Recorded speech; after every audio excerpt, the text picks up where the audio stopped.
অঙ্ক ধরো আছে 4 অঙ্কের সংখ্যা, ধরো আছে 4 1 2 3, তার সঙ্গে 11 দিয়ে গুণ।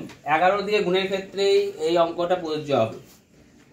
তাহলে নিয়ম হচ্ছে কি, সমান দিয়ে 4 আগে লিখবে, 3 পরে লিখলাম, হয়েছে।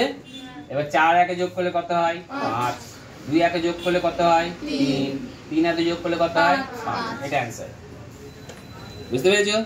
তাহলে এবার অঙ্ক যদি থাকে এরকম ধরনের, ধরো 3 2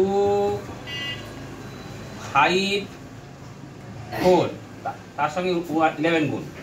তাহলে আবার প্রথমে বলো কত লিখবে 3, আর জায়গা কত লিখবে 4। এবার এই দুটো যোগ 5, এই দুটো যোগ 7, এই দুটো যোগ 9, অঙ্ক শেষ। এবার অঙ্ক ধরো আছে 3 9 8 7, তার সাথে 11 গুণ। তাহলে এখানে কত লিখবে 3, এখানে কত লিখবে 7। তাহলে এই দুটো যোগ করো 12 লিখে দিলাম। এই দুটো যোগ করো 17, কত লিখবো 17 লিখে দিলাম। এই দুটো যোগ করো 15 লিখে দিলাম, লিখে দিয়েছি। তাহলে এখানে 7 হয়ে গেল।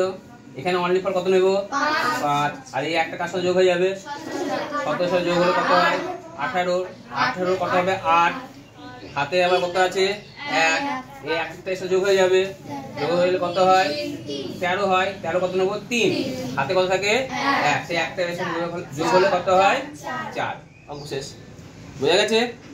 তাহলে একটা নিজে নিজে করবে, অঙ্ক লিখবো 4 8 8 9 গুণিত 11, এটা নিজে নিজে করার চেষ্টা করবে।